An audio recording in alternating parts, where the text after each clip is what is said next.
Okay. Okay. So, luckily, since we watched Anne, and you're a big Anne of Green Gables fan, and I couldn't care less about it either way, we could actually have two different perspectives on this series, in which we only got to watch 2 episodes because those were the only 2 screeners that were available to us right now.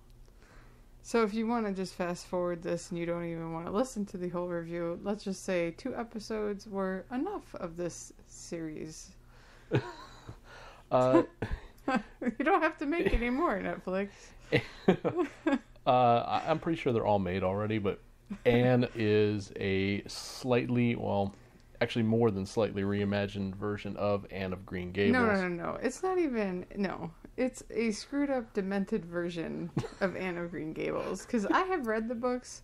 Let me just back up and say, there's a very large following of Anne of Green Gables. And when it was produced, I think it was in the 80s or 90s when it came out. And I think it was Sullivan. You mean the miniseries? I don't know. It was on DVDs. Well, that's what I mean. It's down there on our shelf. It was made by Sullivan Productions, and Megan Follows played Anne. And that's like the one that everybody knows. That was the best. Yeah, but the books were written a long time ago. Yeah, they were written in the 1800s. Yeah, just trying to clarify. You made it sound like they had just written. They had just written in like 1990, and like boom. No, but I can't remember what year that film was made, because that was like... That miniseries looked like it was made like the early 90s, maybe late 80s. But since it was like, it was like boxed, like the it was made for television. one of them. I mean, that when you think of Anne of Green Gables, that's the one that like everyone refers to, because Megan Follows by far is the best Anne that anyone played live action. And this girl in the Netflix series, oh god! All right, let's just get into it. It just gets me so riled up. It just I can't handle it. Let's just review the episode without contrasting it or comparing it to the series that you like, because it's not even comparing it to that. It's comparing it to the book. It's just even so, it's we have to look at it as its own thing, and then we can tear it apart. Later, because I mean, there's plenty of things that I didn't like about it just as a filmmaking standpoint. Well, it's definitely not Anne of Green Gables. It's Anne of like gray and depressing despair. Okay, we'll start with that. Like a lot of period pieces that you see on TV now, like I would say even Downton Abbey has that kind of bluish filter over everything, where nothing is extremely vibrant like you would find if you were actually there. Like when they did the landscape shots of Prince Edward Island, which they didn't actually film it there. They filmed it, I think, in Ottawa. But even when you see the shorelines and you see the cliffs and everything, the greens are all kind of washed out. Nothing ever looks as green and beautiful as it is when you really go there.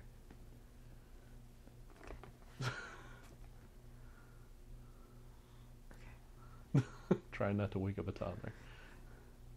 But yeah, I'm kind of tired of that. I'm tired of the filter that gets put over a lot of these period pieces, because it looks so depressing. There was not a single shot of all these great landscapes and all the amazing sets. Mm-hmm. Everything looks so depressing. So dark. And dingy.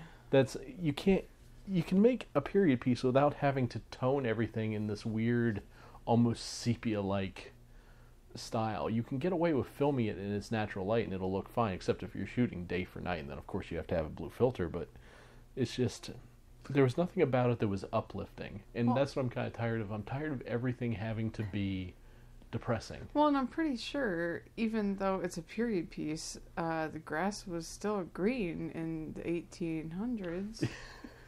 That's how they try to. I don't know what the purpose is of the filter, because it doesn't do anything for me looking at it as someone that someone that is a photographer and someone that shoots film is like this thing we're watching right now, the screensaver that's on our Apple TV. Everything is vibrant, and it's shot with maybe a UV filter on the drone that's shooting it, but everything's green, everything looks great. It's fantastic. And it doesn't matter if this was shot today or if this was shot 100 years ago. The landscape and the color of the landscape is always going to look the same. Mm-hmm. There's no point in screwing with it. Even costume, you're not going to screw the colors up where they're not going to look right, where someone's going to look at that and go like, that doesn't look like that came from 1901. All right. I mean, granted, fabrics are going to have not the same vibrancy as we do today. Unless you're royalty, maybe. Well, yeah, I mean, they didn't have as many dyes because they didn't have all the chemicals, but everything was just so dark and so dingy looking. It was like not... It just was unrealistic. It was just like, oh, so we're going to look at this from a depressing point of view. Like, mm-hmm. And you go back to Lucy Montgomery's book. That book was... What I loved about Anne of Green Gables, the actual book, was that it's this very whimsical, very imaginative girl that has this crazy imagination, but very positive passion for life. And this is like, oh, we're going to just go at this vision and just destroy it and have this crazy, neurotic viewpoint on it. And it's just like, oh, we're going to take it nice and just throw it out the window and see how much we can screw it up. Like, well, it just, I don't know. It just... When I read the synopsis for it, when we got the screeners, it did say it was a modern reimagining. So at first I thought this was going to be a Anne of Green Gables, but taking place in 2017 or 2016. But then when it started rolling and I saw she was wearing period clothing, I was like, oh, this is we're gonna try to fit in the problems that have plagued our political landscape for the past 2 years, and we're going to try to force them into the story. Some of those things could have worked. The bullying could have worked. Oh God, I hate that word. Well, can I just say? Can I just jump into it? Yeah. The first clue was when they. Okay, first of all, they don't even start with the right stuff from the book. I don't care if you're gonna retell and you're gonna reimagine it, but when you just like go off and you start telling things that are not even in the book, that are inaccurate, you're gonna piss off readers, because it's like it doesn't even go with the book. Like with the dad, and then when they zoom in on you mean the family that she was assigned, she was with first before the Cuthberts. Yes. Right. So, but then when they zoom in on Anne pinching herself, like self-inflicting pain, what the it's not even in Lucy Montgomery's book. And I looked at you and I was like, really? This is our modern retelling? Well, I kind of picked up on that just by the way it was happening. I was like, this doesn't make sense. This doesn't seem like something that would be in a book from that long ago. No. So she's... Yes, because it was all cool back in the 1800s to, beat yourself up. Now that we've set the tone for this review, let's look at that first episode. So it starts out that it kind of gets the premise of, I'm guessing, how the book starts the same. That she has left a previous family, and the asylum/orphanage is sending her to the Cuthberts, who are a brother and sister, an older brother and sister that live together. Well, it starts out telling her story at the first family. Right. And it introduces her imagination, and she uses her imagination to escape. Mm-hmm. And she creates Cordelia and it's her window friend, who, when she sees her reflection on a window pane, that's where it all stems from. They don't even go into that. So it doesn't explain to you any of this back history. So it makes, in Netflix version, it makes her look like a little psychotic, crazy kid. I'll agree there, because there was... So let me try to get us back on track to actually reviewing the episode.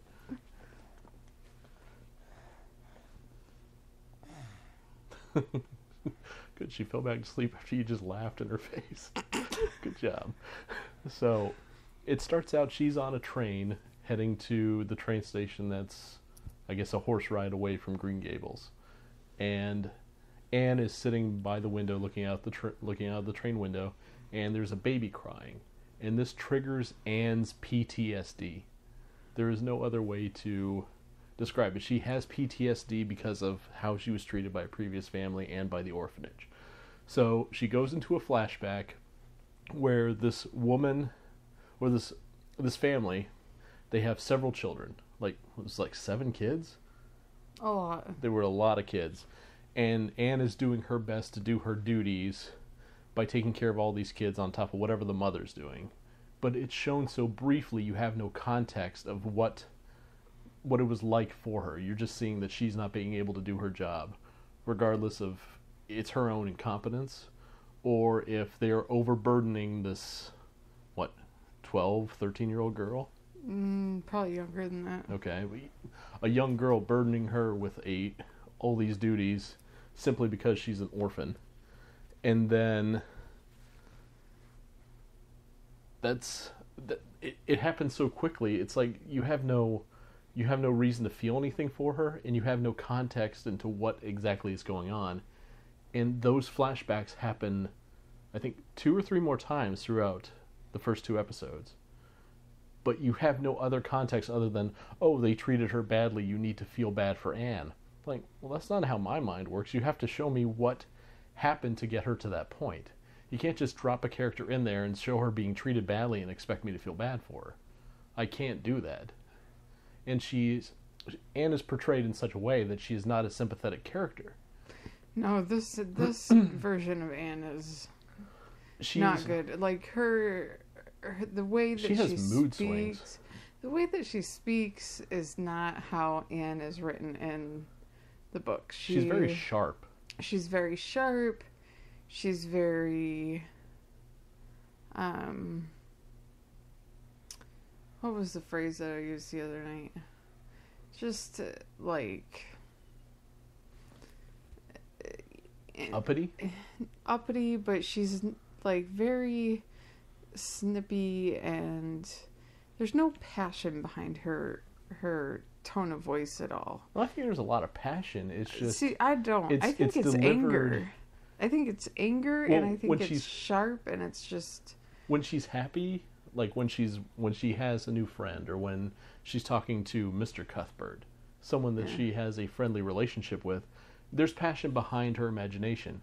But when she's put in those situations where she's stressed out, she's no longer sympathetic because she like switches on to this like super bitch mode. But her tone is like all off. Yeah, it's very rushed. There's no like.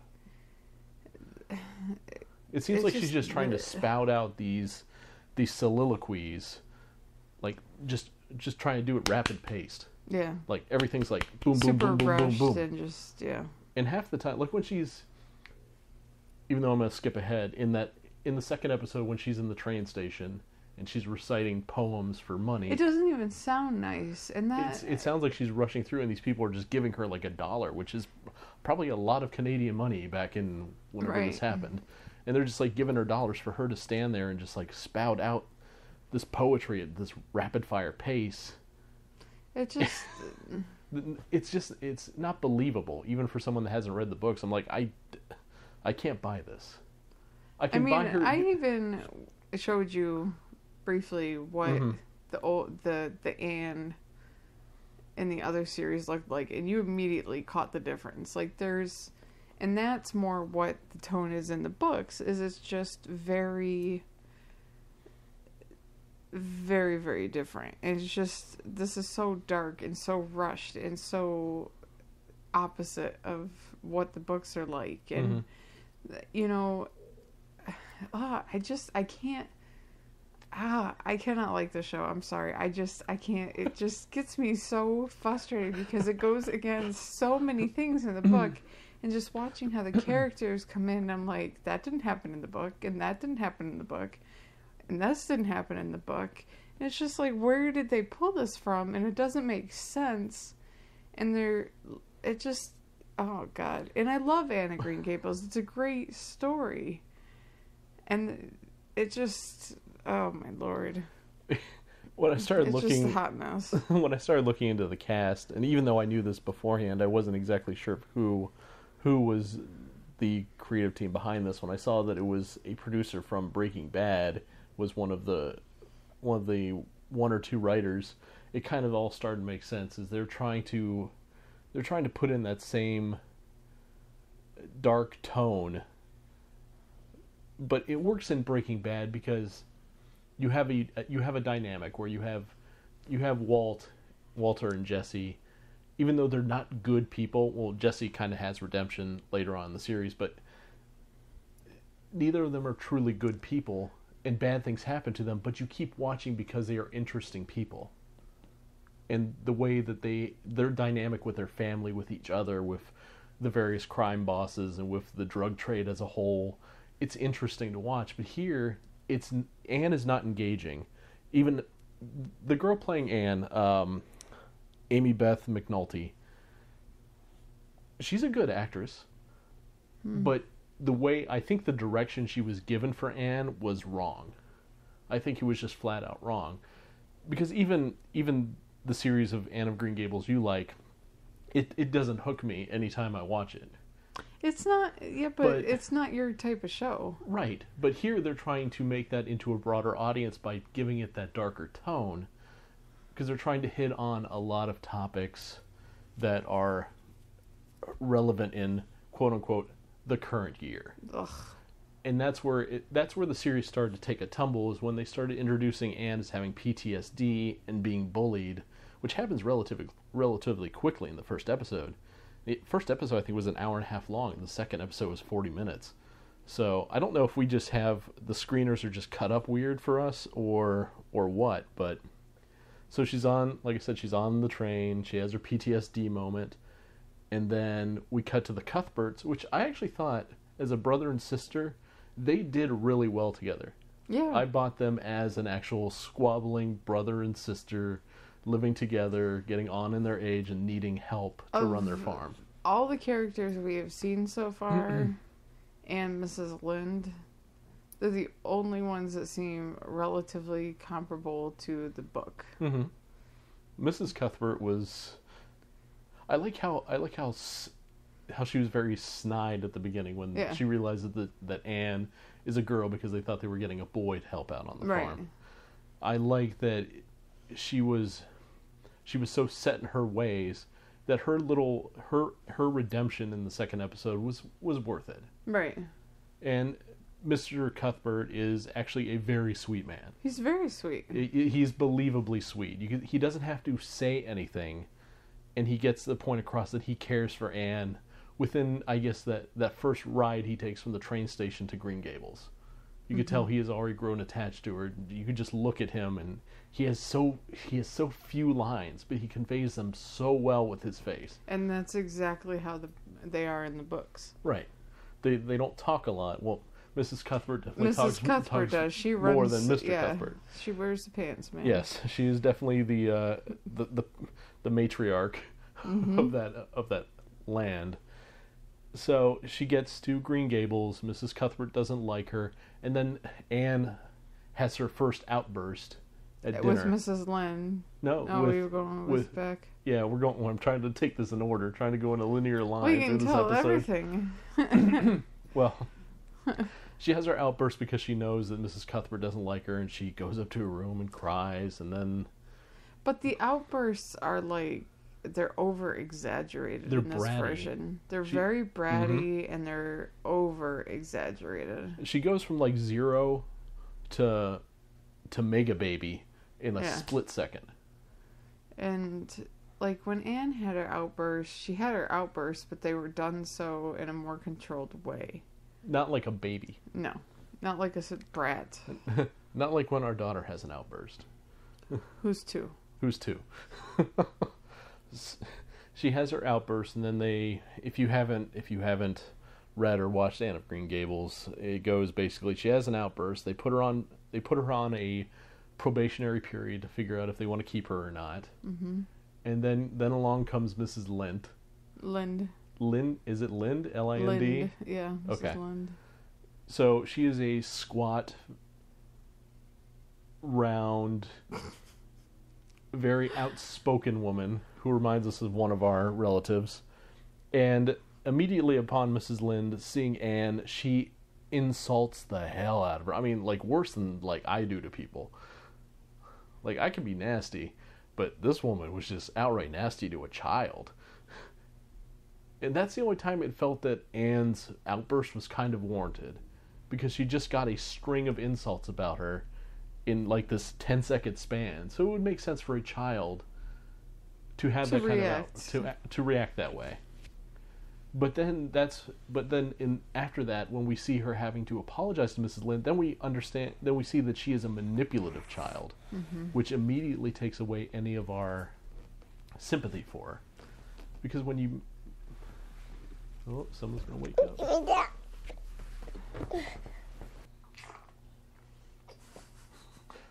there's going to be a little child drinking out of a bottle in the background. So we see that she is a manipulative child, and that's kind of where my sympathy for her just dead ended right there. Because that's where it differs from the book too. Well, you can never tell if she's being sincere because now you know she's manipulative. And then I think it's on their way back to Green Gables when she sees that they brought on the young boy from the village, who Baynard. I don't remember his name. Didn't really pay attention. But she immediately just like goes after him. She insults the kid. She interacts with him is just completely unlike Anne. She's like happy on the ride, and then she sees this boy, and she goes up to him and just starts insulting his name. Yeah. And then the second time you see him, she does the exact same thing. She's just unpleasant to him. Part of the reason why I don't like this whole series is just the way her character is not the way that Anne is written in the book. Well, it's because they're trying to make her damaged, which I think is kind of an insult. Because you don't need to. Because that's modernizing. Yeah, not everyone has to be damaged for them to be interesting, which is, it's the crutch that we seem to lean on a lot in a lot of TV series. A character can never be normal and is just reacting to their environment in the way that they think they should. It's just, well, this person's reacting this way because they're damaged.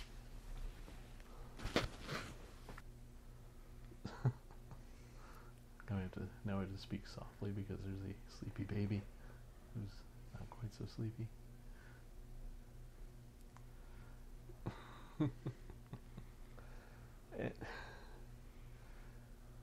And then there was that, I think it was after that when I guess the Cuthberts' neighbors come over and their father was I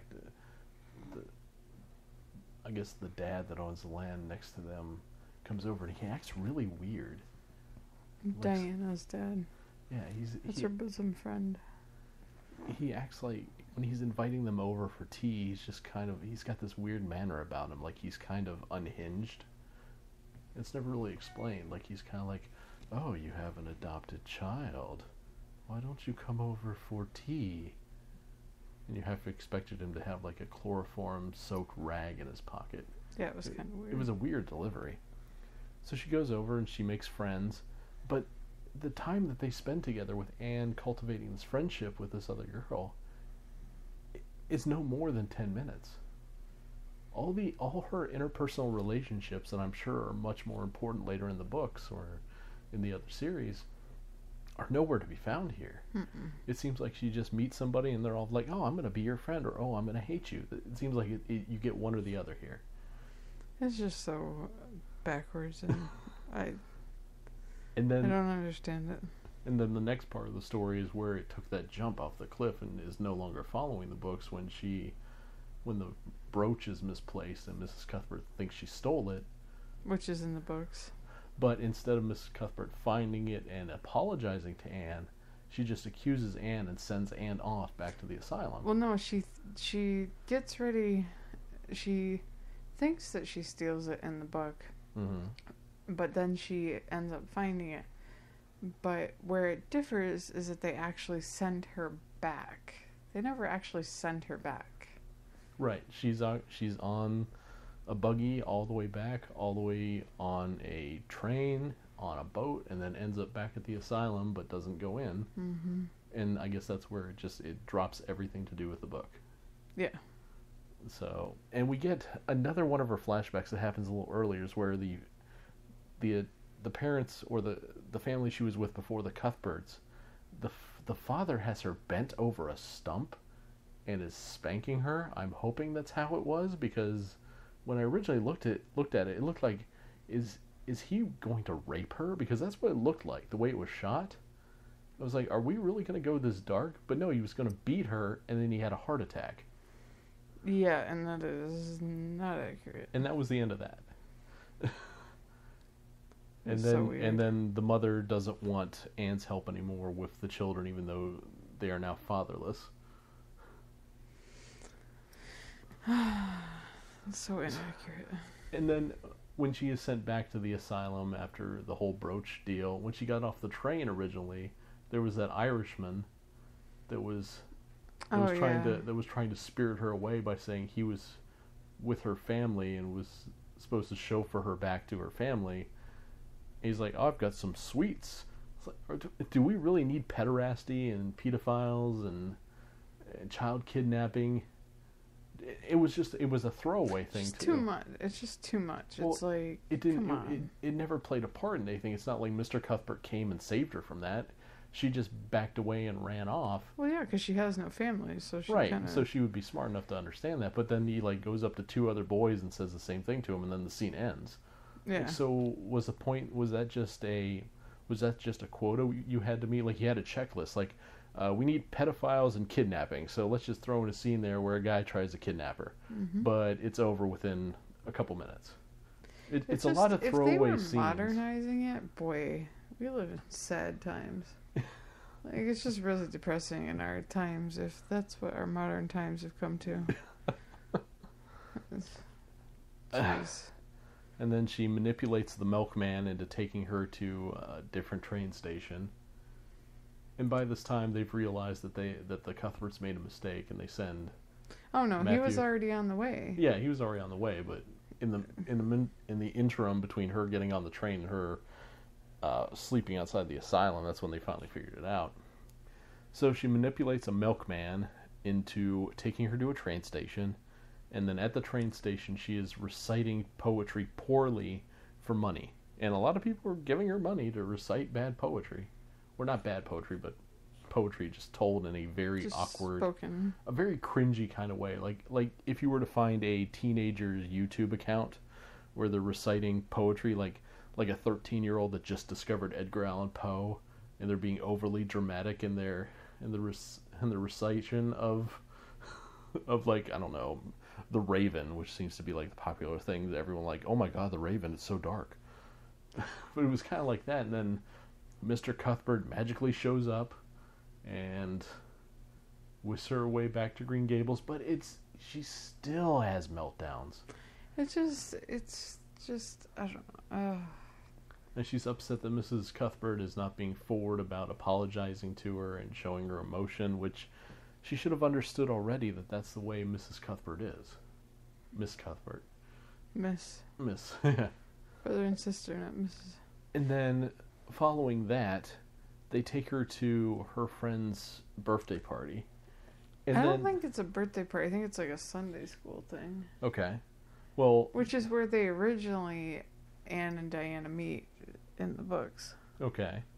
But here, it's some kind of party. And there's a whole lot of people from the village. But then, Anne has, like, supersonic hearing. She can hear everything.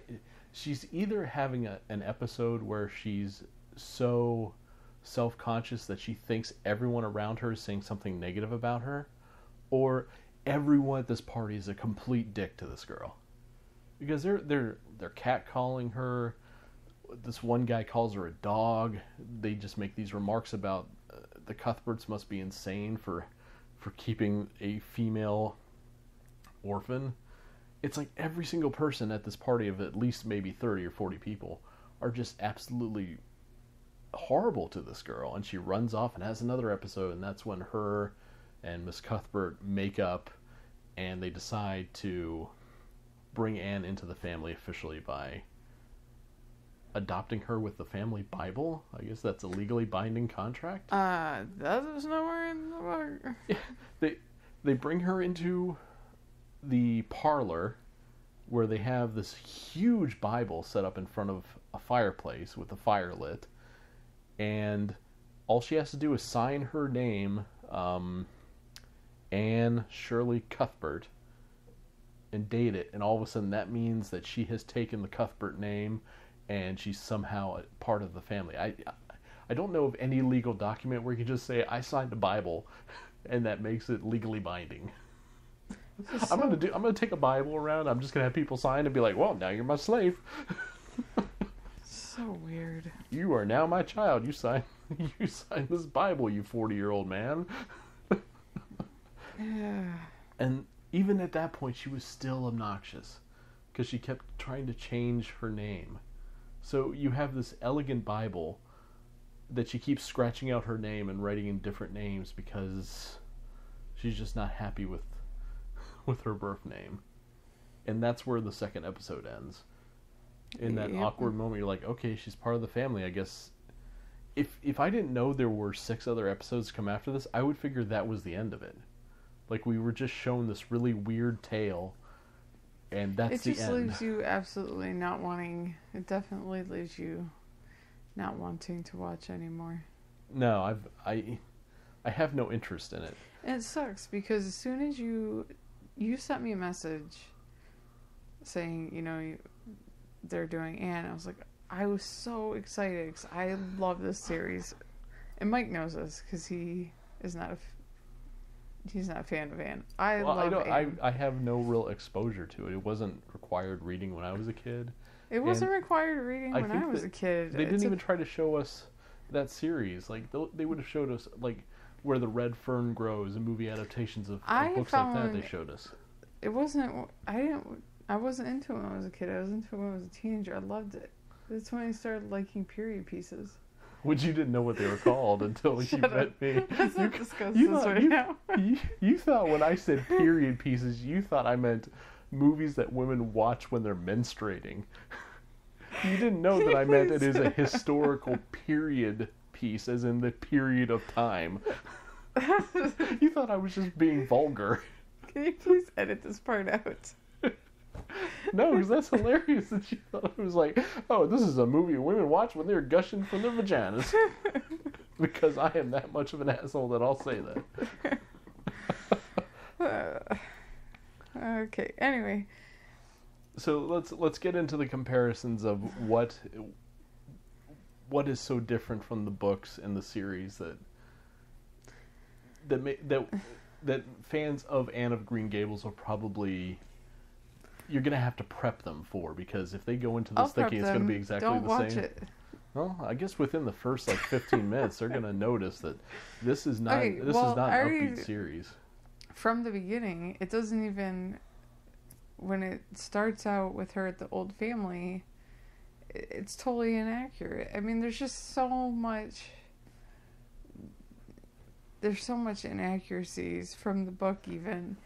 And just how Anne's tone is, and she's just so rushed and so sharp. And in the book, Anne is very,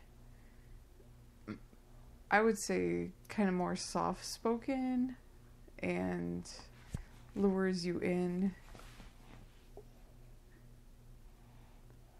And you want to know more. It's like a girl that is like open to every adventure. And when she goes to the train station, is picked up by Matthew. Matthew has very few words, but he's intrigued by Anne. And in this version, he's just like, you mentioned how that relationship is there, but at the same time, when you're watching this version, I just wanted to smack Anne because I couldn't stand the sound of her voice. I mean, the whole tone is completely different, and it's just so bad. And then when they flash back to the old family, and then when they have the flashback to Anne in the orphanage, and they're the Oh, yeah, girls we didn't talk are about that. torturing her in the orphanage with the dead mouse, and they're telling her to shut. None of that happened.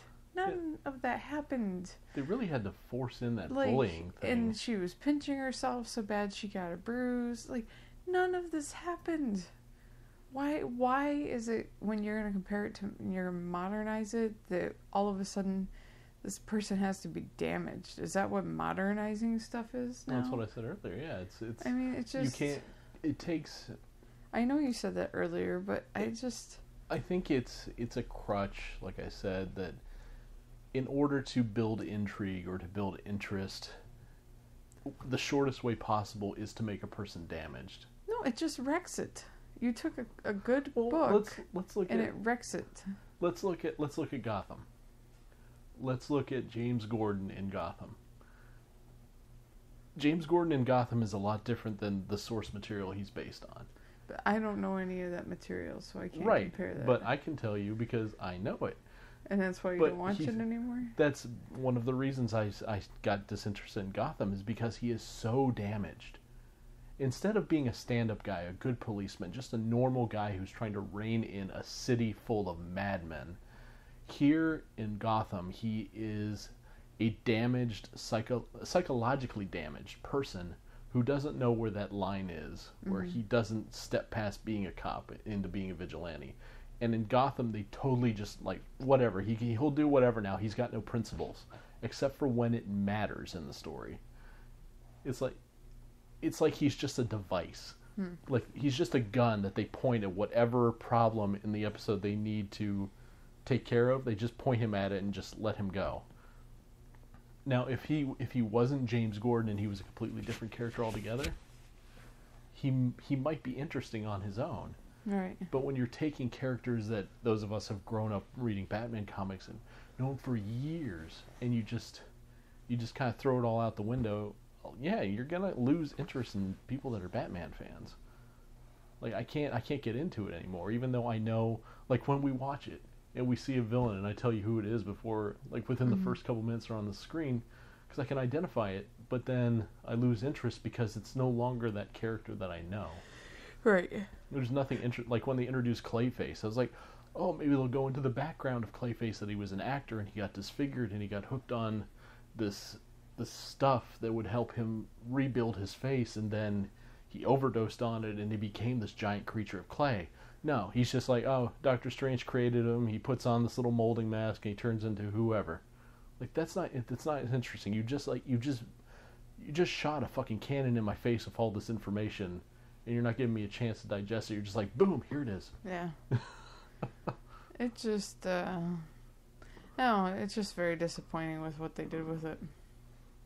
I think that's the reaction that a lot of Anne of Green Gables fans will probably have.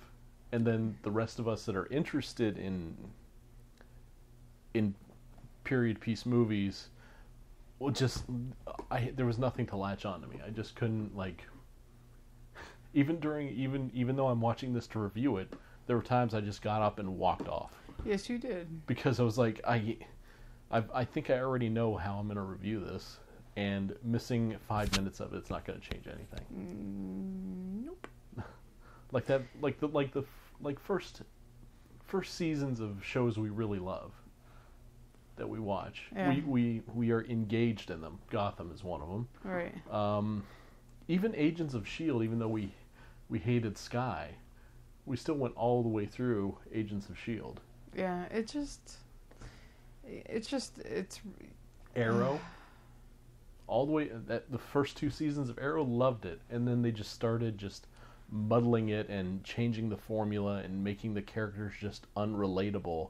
And that's when we start I can't remember the last full seasons of most of these series that we've watched, because they meddle with them so much, and they change the core characters to a point where they don't have any of that charisma or any of that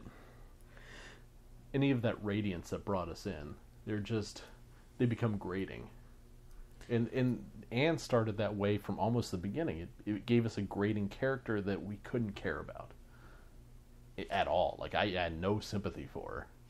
Nope. It's so thoroughly disappointing, because they could have just... Let's compare it to this. We just watched Rogue One again today. Mm-hmm.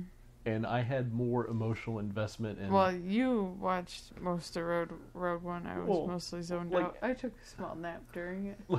Like at the very end, when they're blowing up the planet, when the Death Star is blowing up the planet, and you said it sucks that Jin and the other guy couldn't get off the planet.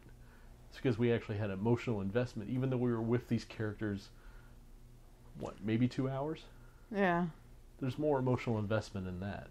Even when there was the CGI Carrie Fisher at the very end, even I got a little tearful because I care about Princess Leia as a character, and the fact that Carrie Fisher is gone, it kind of hits me because that's part of my childhood. Yeah. That I can never have back now. That I'll never be able to see Princess Leia again. Maybe in Episode 8 because they already shot that footage, but after that, she's gone. Yeah. This character's no longer there for me to enjoy. And I feel that that's the way that people that like Anne of Green Gables are going to see Anne. They're going to be like, this isn't the thing that I love. How am I supposed to care about it when you're just giving me this weird amalgamation of current problems instead of giving us a hopeful story of an orphan who finds a family? There's nothing hopeful about this series. At least from the 2 episodes we've watched. It's just totally bleak. Bleak from start to end. Mm-hmm.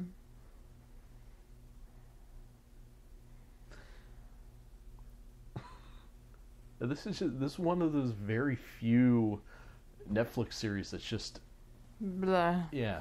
And they've done a lot of good shows, but this is... I mean, Jessica Jones is another one that I'm very lukewarm about. I mean, I didn't care for it one way or the other, besides David Tennant as the Purple Man. And Luke Cage I really couldn't get into past the first couple episodes. But we both love Daredevil. Yeah. And Stranger Things, even though I've got more of a personal connection to that. No, I liked Stranger Things. It was a great series, and you could tell by the fan reaction that people loved it. And OA was good. Well, I watched that. You didn't watch that. I watched maybe 2 episodes. I mean, it wasn't bad. I mean, It wasn't bad. I didn't watch enough episodes to really get into it, but and I Grace can and understand Frankie was good. Even though I haven't watched all of that. I mean, I love Lily Tomlin. I've been watching it. She's hilarious. She's always been hilarious since I used to watch her on Nick at Night when they would do reruns of Laugh-In. So and 9 to 5 and all those other films I watched. I would like to just ask them, like, what was your vision? Like, where were you trying to go with this? I might reach out to see if I can interview the writer. And let me see. And have you ever read the book? Like, that's because that should be a prerequisite. There are 3 writing credits. One is Moira Walley-Beckett, who also produced Breaking Bad, and there was Lucy Montgomery and Antonio Ranieri. Well, Lucy Montgomery wrote the book. Okay. Anne it says novel. Gables. Okay. And Antonio, they're saying there are 8 episodes, and they're credited with all 8 episodes. So I don't know how many really Moira did and how many this guy Antonio did, but this guy Antonio also, he said it's miscellaneous for Urban Legends Final Cut writer, and miscellaneous Urban Legends. So I don't know how much he really had to do with it because his IMDb credits are actually less than mine. I've got 2 special thanks and an actual credit as homeowner on A&E's Fix This Yard. It's kind of sad when I have more credits than this guy does.